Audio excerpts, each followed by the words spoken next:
नमस्कार, मैं रचना शर्मा चढ़ती कला टाइम टीवी देख रहे सभी दर्शकों का स्वागत करती हूं। आप देख रहे हैं उत्तर प्रदेश के समाचार। केंद्र में एक बार फिर से मोदी सरकार बनाने के उद्देश्य से भाजपा ने दीवारों को पीएम मोदी के रंग में रंग दिया है। लोकसभा चुनाव के दृष्टिगत बीजेपी ने मकर संक्रांति पर दीवार लेखन कार्यक्रम शुरू किया। भाजपा प्रदेश अध्यक्ष भूपेंद्र सिंह चौधरी ने राजधानी में सहकारिता भवन के पास मध्य विधानसभा क्षेत्र में बूथ नंबर 240 के तहत दीवार पर एक बार फिर मोदी सरकार लिखकर कार्यक्रम का शुभारंभ किया। दीवार लेखन कार्यक्रम प्रदेश में 30 जनवरी तक चलेगा। इसी कड़ी में मुख्यमंत्री योगी आदित्यनाथ ने आज गोरखपुर के सदर विधानसभा क्षेत्र में दीवार लेखन कार्यक्रम में शिरकत की। आज पूरे प्रदेश में भाजपा के समस्त प्रदेश पदाधिकारियों, केंद्र सरकार के मंत्री, सांसद और जनप्रतिनिधियों सहित अन्य वरिष्ठ नेताओं ने बूथ पर दीवार लेखन किया। इस मौके पर सीएम योगी ने कहा कि एक बार फिर से मोदी सरकार नारे के साथ भाजपा कार्यकर्ता पूरे प्रदेश में बूथ स्तर पर दीवार लेखन कार्यक्रम को गति देंगे। प्रधानमंत्री नरेंद्र मोदी के नेतृत्व में भाजपा सरकार ने सबका साथ, सबका विकास, सबका प्रयास, सबका विश्वास के मूल मंत्र पर काम करते हुए समाज के अंतिम पायदान पर खड़े व्यक्ति के कल्याण के लिए कार्य किया है। उन्होंने जनता से अपील की कि आगामी लोकसभा चुनाव में एक बार फिर से मोदी सरकार के संकल्प के साथ भाजपा को अपना मत और समर्थन देकर ऐतिहासिक जीत दिलाएं। 2024 का हम सबका एक ही संकल्प होना है, एक बार फिर मोदी सरकार, भारतीय जनता पार्टी को इस बार 400 पार के लक्ष्य के साथ भारतीय जनता पार्टी को विजयश्री प्राप्त करने के उद्देश्य से कार्य करना है। कार्यक्रम का शुभारंभ माननीय राष्ट्रीय अध्यक्ष जी ने कल दिल्ली से इस कार्यक्रम का शुभारंभ किया। माननीय राष्ट्रीय अध्यक्ष जेपी नड्डा जी ने जो एक संकल्प पूरे देश के अंदर फिर से लिया है, एक बार फिर मोदी सरकार, और इस बार 400 पार के लक्ष्य के साथ भारतीय जनता पार्टी का विकसित भारत संकल्प यात्रा की तरह ही फलीभूत हो, हम सबको प्राणपण से जुड़ करके कार्य करना होगा। विकसित भारत संकल्प यात्रा को प्रधानमंत्री जी ने 15 नवंबर को शुभारंभ किया था। यात्रा हर गांव का में अपना सफर करते हुए अब अंतिम पड़ाव की ओर अग्रसर हो रही है। सफलता पूर्वक केंद्र सरकार की, प्रधानमंत्री मोदी जी की विगत 9.5 पौने 10 वर्ष की उपलब्धियों को लेकर के और स्थानीय कार्यकर्ता, स्थानीय स्तर पर प्रशासन मिलकर के केंद्र और राज्य सरकार की योजनाओं से आम जनमानस को अवगत कराते हुए जिस तत्परता के साथ योजनाओं को अवगत करा रही है, हर व्यक्ति कनेक्ट हुआ है भारतीय जनता पार्टी की मोदी सरकार से, डबल इंजन सरकार से। मुख्यमंत्री योगी आदित्यनाथ ने हाल ही में राजधानी लखनऊ में स्टार्टअप इंक्यूबेटर्स के प्रोत्साहन राशि और युवाओं को टैबलेट वितरण और पोर्टल के माध्यम से स्वच्छता अभियान संबंधी गतिविधियों के शुभारंभ कार्यक्रम में हिस्सा लिया। इस मौके पर सीएम योगी ने युवाओं में जोश भरते हुए कहा कि युवा अपनी बात को कहने में संकोच न करें। समस्या पर विचार करने से रास्ता निकलता है, समस्याओं को स्वीकारें और युवा पीढ़ी उससे निकलने का समाधान निकाले। उन्होंने कहा कि विश्व कल्याण का रास्ता भारत से ही निकलता है, आने वाला समय युवाओं का है।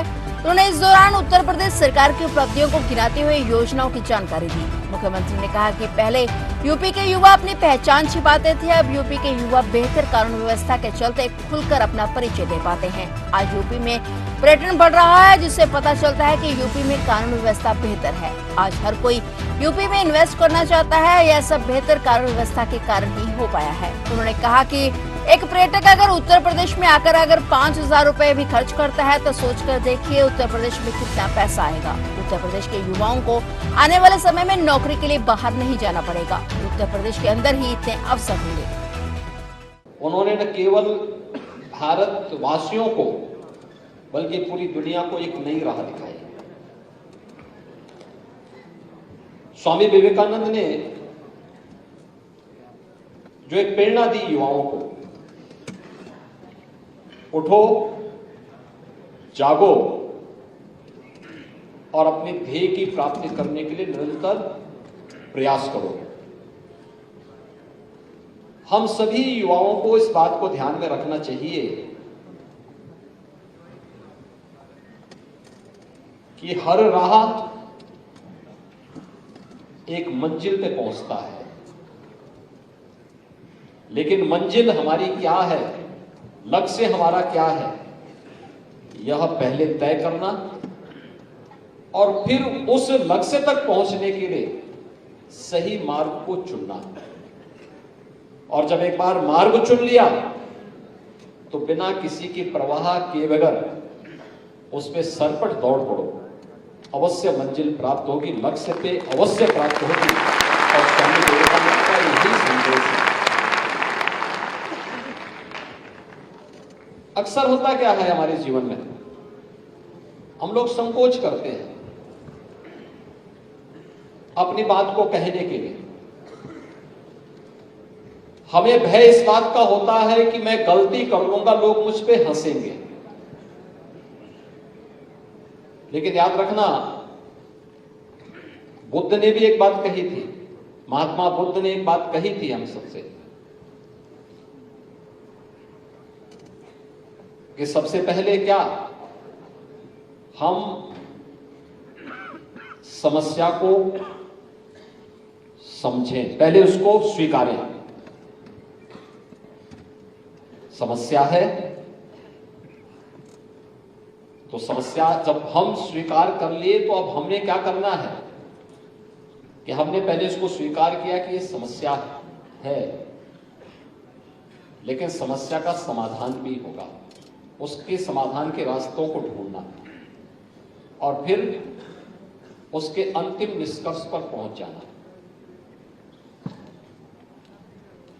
ये मार्ग वही है जो चाहे वो महात्मा बुद्ध के मुंह से कहे गए हो, चाहे स्वामी विवेकानंद जी के मुंह से कोई कहे गए हो, और चाहे वह आप आज भी अपने कॉलेजेस में, विश्वविद्यालय में जब अपने प्रोफेसर के सामने कोई प्रश्न रखते होंगे तो सबसे पहले तो आपने समस्या को स्वीकारा,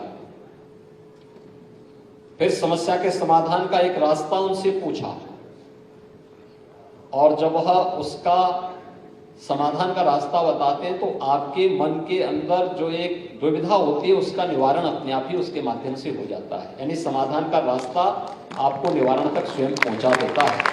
पूरे देश की तर्ज पर मुख्यमंत्री योगी आदित्यनाथ को भी 22 जनवरी का इंतजार है। हाल ही में अपने बरेली दौरे के दौरान उन्होंने कहा कि प्रधानमंत्री नरेंद्र मोदी जी का जो विजन है वह हमारा मिशन है। इसके बाद जनसभा को संबोधित करते हुए उन्होंने लोगों को अयोध्या आने का निमंत्रण दिया। साथ ही उन्होंने कहा कि 14 से 20 जनवरी तक स्वच्छता कार्यक्रम चलाएं और नगर, गाँव और घर को स्वच्छ कीजिए, जिस तरह से दिवाली पर करते हैं। 16 जनवरी से रामनगर संकीर्तन कीजिए, 22 जनवरी को नगर नगर में भंडारे का आयोजन कीजिए, दीपोत्सव के जरिए नए भारत में सहयोग कीजिए। मुख्यमंत्री ने कहा कि आप सभी लोगों को अयोध्या आना है। 22 जनवरी के बाद दर्शन के लिए आइए, यहाँ पर विधायक और सांसद के जरिए अयोध्या आइए, जनप्रतिनिधि सभी खर्च उठाएंगे।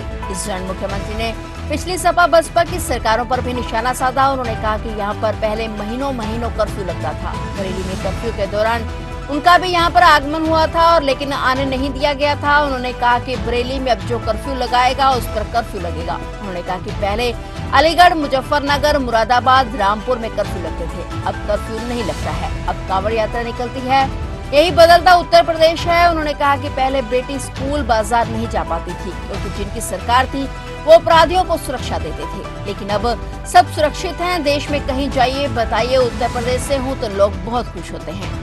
अयोध्या में 500 वर्षों के बाद जब 22 जनवरी को प्रधानमंत्री मोदी जी के कदमों से प्रोग्राम अयोध्या में अपने भव्य मंदिर में विराजमान होंगे तो देश ही नहीं पूरी दुनिया के अंदर जहां कहीं भी सनातन धर्मावलंबी रहता है उसको तो गौरव की अनुभूति होगी ही, उसके चेहरे पर एक खुशहाली तो होगी।